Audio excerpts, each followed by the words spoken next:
everyone, my name's Helen and welcome to my channel. I do cooking videos and shopping hauls on this channel. Today I am cooking pork belly with potatoes and apples and onions. So this is me testing out recipes I haven't tried before in my cookbooks. So I'm not going to spoil what we thought of it, but we do tell you at the end. I'm just going to show you what we did and hopefully you'll really enjoy it and want to give it a try. Please like this video if you like it, and please subscribe as well to my channel. I'd absolutely love to have you on board, and then you'll be notified of any future videos. This is the recipe that we're doing today, and here are the ingredients, and there's a gravy to go with it. So this again is from this book, The Good Food Sorted. So I think this is the third recipe now in my series I've done from this book. As you can see, I've got quite a lot of sticky notes of recipes that I fancy trying. I'll probably give a different book a go next time. But yeah, this is it, guys, and I'm just about to get this on and show you how I do, and I shall let you know how I get on with it as well.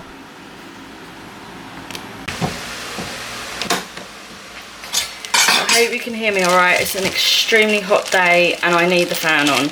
I will be passed out on the floor if I don't have a fan on me while I'm trying to do this. So the recipe did call for new potatoes, which I don't have, but we all prefer these anyway. Kids don't really like new potatoes very much. So I'm going to try it with this and just cut them to a similar size of halved new potatoes if I can.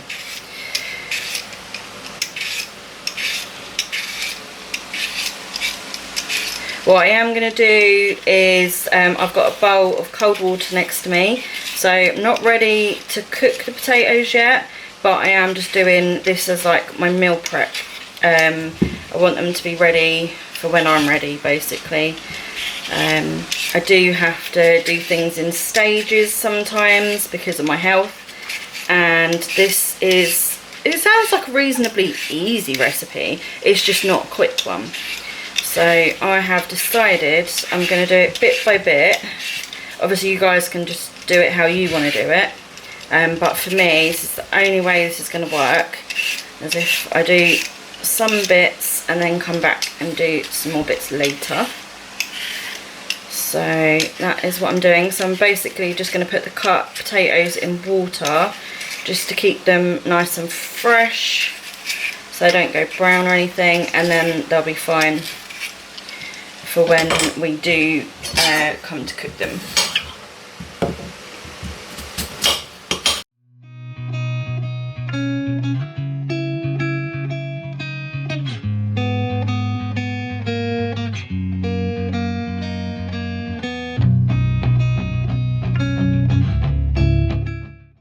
So I'll just put all the potatoes in this water. I've done about 3/4 of the bag.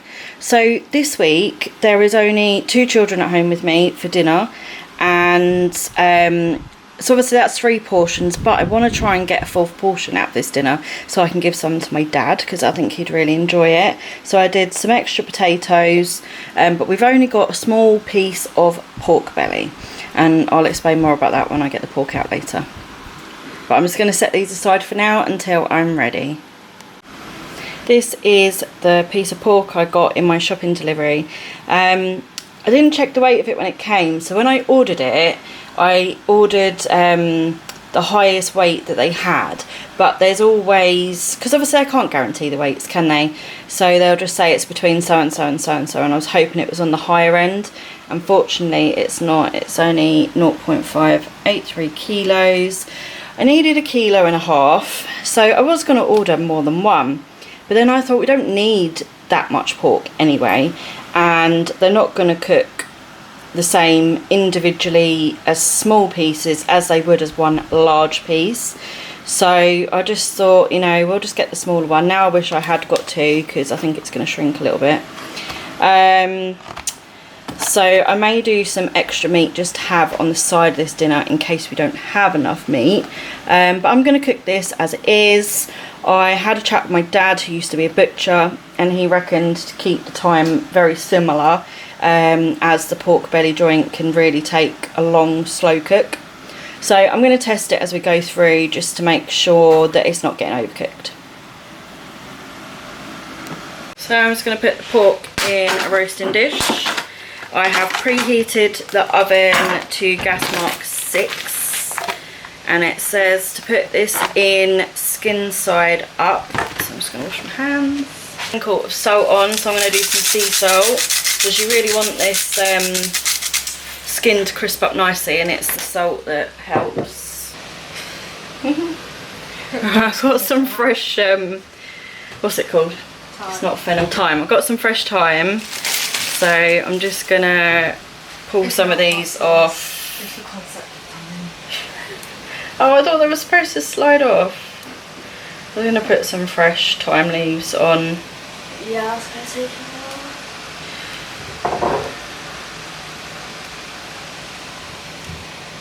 I think these are going to burn in the bottom of the dish, you know. Yeah. Okay, right, I'm going to put that into the oven for 45 minutes. Okay, so the pork's had 45 minutes on gas mark 6. So it says to take the pork out and put the potatoes in. So I'm just going to take that out. It says to tip out the excess fat, but there really is virtually none. I'm also wondering how the potatoes are supposed to cook properly with like no fat. So I think I'm going to put a little bit of olive oil in there. Just a tiny bit. Yeah, because I really don't see how these potatoes are actually going to cook thoroughly. Like, if the pork hasn't lost that much fat already, then where is all the fat going to come from to cook the potatoes? I'm a little bit concerned about that. So, like I said, I'm just going to do just a little, really little thin layer of that. Got all the nice, it's not burnt, but like where it's starting to caramelise on the bottom. I'm just going to scrape that off and cover the potatoes in it. Because A, we don't want this to burn anymore, as it will obviously make everything taste and smell burnt, but it's flavour. So let's coat the potatoes in it. Right, it also says salt and pepper on the potatoes. Right, we have quite a lot of salt in this family, so just do the salt that you would do for yours. Like, we don't have a lot of pepper. You might want a lot more pepper. But nobody in this family actually really likes pepper. But we're all on an increased salt diet, whereas obviously most people have to watch their salt intake. So please bear that in mind for yourselves, especially if you've got young children as well. My children are all a little bit older now. Okay, and then you just lay the pork back on top. Where did I put my tongs? There you go. So that pork can just drip all over the potatoes. Put that top. And then that goes into the oven for 1 hour before we take it out again to do more. So at this point you need to reduce the oven temperature to gas mark 3 and put it back in the oven for 1 hour. Okay, so the pork has had nearly the 2nd hour. I'm just going to get everything prepped and ready to go in for the last hour. So it says 2 red onions, which I don't have. I'm just going to use white onion, and 2 apples of any description. These are the freshest apples I've got. They're also my favourite, because I couldn't decide if red or green apples would be better with this dish, but I'm not a mad lover of red apples. So I'm just going to chop this up. So it says to cut into wedges.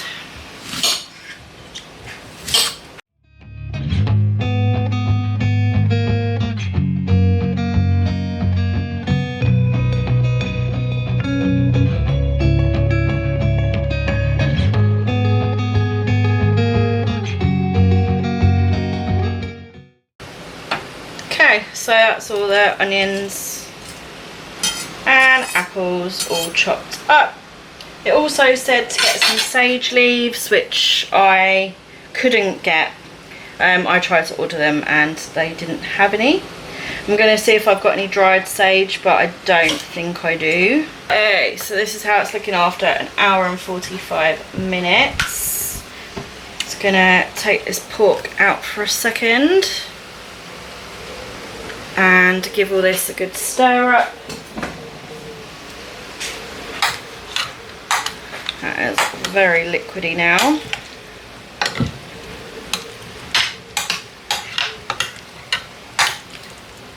Doesn't say to drain the liquid, but there's a lot of liquid, and I'm just thinking, I don't know if it's a bit much.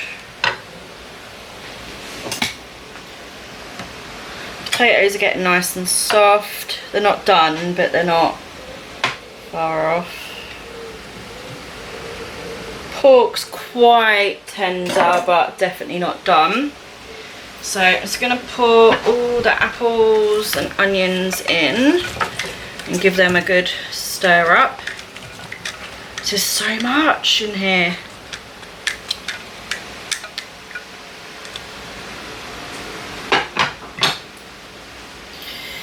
I mean, obviously this will take some of the juice up, so maybe it'll be okay. Because these potatoes aren't going to crisp up, they're just far too wet.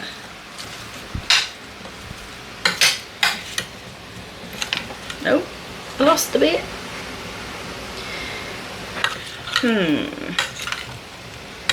See, before I had to drain any juice out and there wasn't any. But now I'm thinking, should I be draining this bit out?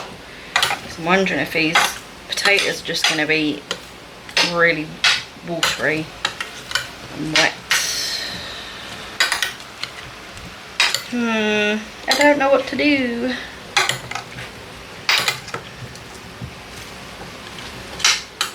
I mean, some of this liquid is soaking into the onions and apples.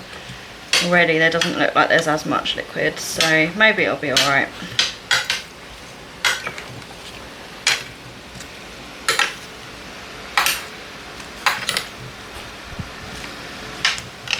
Right, I didn't have any fresh sage, so I just googled what are the closest herbs to sage, and it's marjoram, which I don't have, and rosemary and thyme. So I'm just going to put a tiny bit of rosemary and thyme in here. So it's a shame I couldn't get the sage, but this trial of this dinner hasn't really gone that well so far, with not being able to get a big belly joint, which I actually went to the shop looking for it as well and couldn't get it. Not being able to get the sage, forgetting that I needed red onions. Like, yeah, I haven't done so well this time. But hopefully this tastes good, and that is really all that matters, let's face it. Right, let me see how this pork is doing.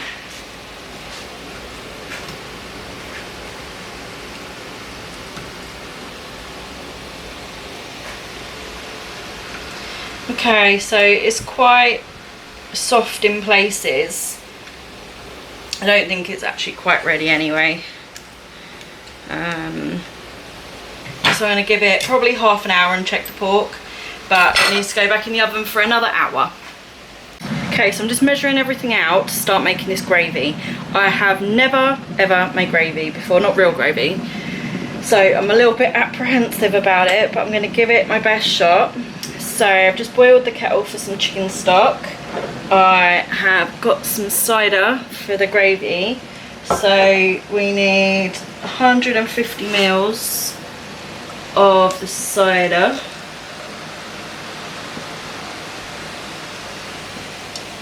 didn't even know which cider to get. I don't really drink alcohol much at all, but I don't drink regular cider.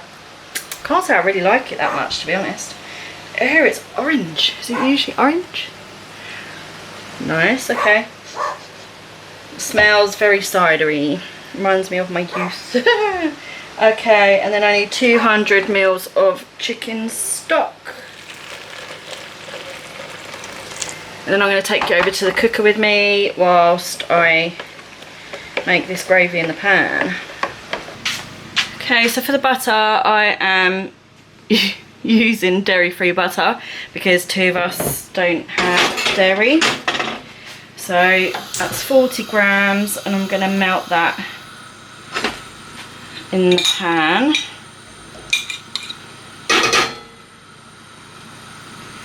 Ooh. Right, that is nearly melted, but not quite there yet.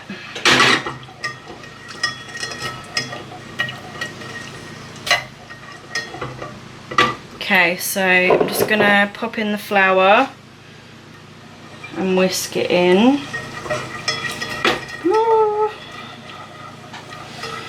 Doesn't say whether you're supposed to do it gradually or throw it all in. But I kind of need to hold the pan with my other hand. Right, let's throw that in. Stir that up. Let's just make a nice little roux there. So you cook that out for 2 minutes before you add in any of the liquid.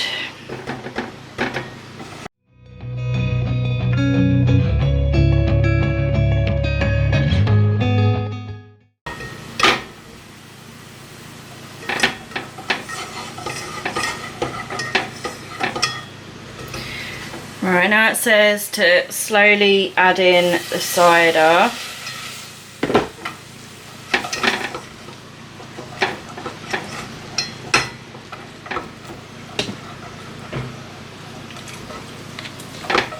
And just keep stirring it. Like I said, this is totally new to me. I've never done this before. My arm's aching. I don't know if I'm doing it right or not. I've got no idea. So I don't know what it's supposed to look like or anything. Hopefully I'm doing it right.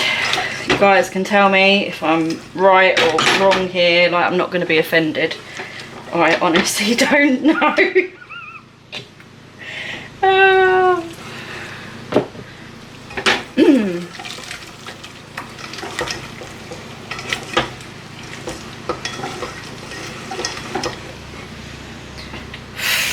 Gosh, cider stinks so strong. Okay, so that's all the cider poured in. I'm just gonna stir that. I think it says for 2 minutes, but I've left the cookbook over there.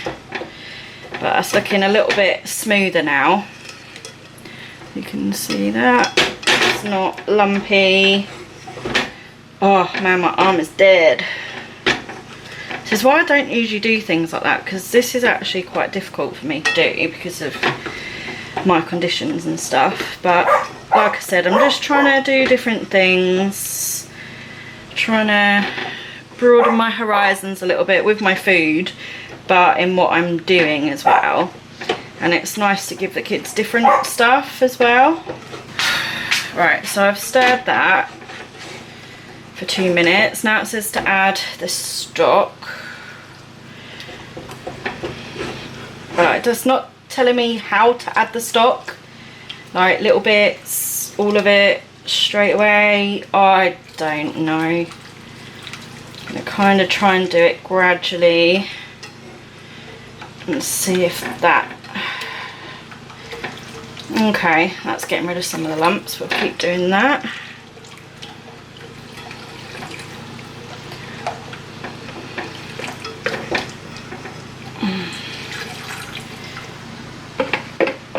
Okay. Oh, this is hard work. I hope it's worth it. Like, I don't make homemade gravy just because I think it's a lot of hard work. I'm sure it's delicious, but I wasn't brought up on homemade gravy, so I don't really know if it's really worth it or not. I'm sure it probably is.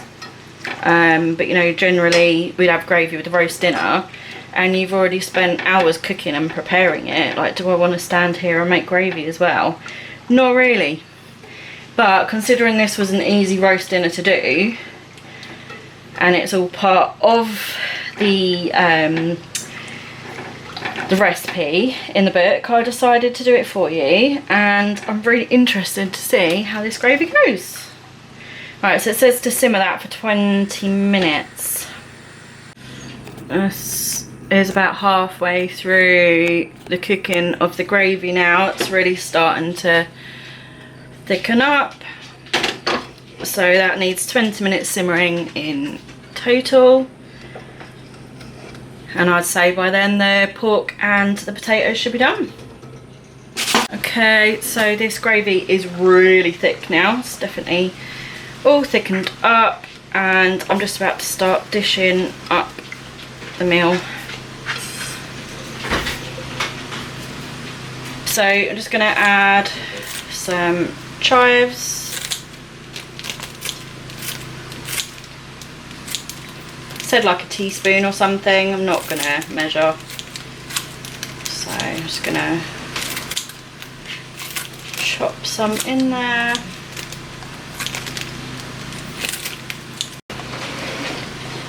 So that's with the chives in as well.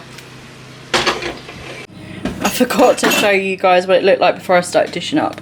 So it has come out the oven like this. I feel like the potatoes could be a bit more crispy, but the pork looks good as well. So I'm just going to dish it up. So here it is dished up. It's the pork with the gravy and the potatoes, onion and apple mix. And that is Leon's plate. Okay, so I've got the verdicts for you guys. As you can see, I've eaten most of it. I dished up too many potatoes. I didn't like the apples, so I left those. I'm absolutely stuffed. Overall, I thought it was really nice. The pork was almost tender enough. It was almost perfect, but not quite. The potatoes, although I thought they looked horrible, they tasted better than they look. They've really taken on the flavour. This gravy was not gravy, it was a huge dollop of thick sauce. It had a nice flavour. I tried watering it down quite a bit, but it just wouldn't really water down very much. Then it looked like it was going to split, so I left it. This is Leon's plate. He would usually eat more than that, so he said it was alright. He liked the pork, he liked the sauce because it had cider in it, so he liked that. He liked the potatoes as well, but he just didn't eat that much of it. And Daisy left all the apples and the onions. I knew, like, she hates onions, I knew she wouldn't eat those. She ate all of her potatoes, and she ate the top half of her pork and left the rest. But she's got a really wobbly tooth, bless her, and she can't eat properly. So overall, they liked it. They loved the potatoes. Excuse me. So yeah, I think like it's a winner. I don't think I needed to do as much as I did. I say that would easily feed 5 people, that amount of potatoes and the onions and the apples. You just obviously need a bigger piece of pork, which obviously is supposed to be 1.5 kilos, so it would have been bigger. I don't think that gravy would be enough for 5 people. And I need to figure out how to make it a lot thinner because it's just all congealed. It's got a nice flavour though, like I said. So not bad. I would say maybe 6 out of 10. I think the kids would probably give it a little bit less than that. But overall, good dinner.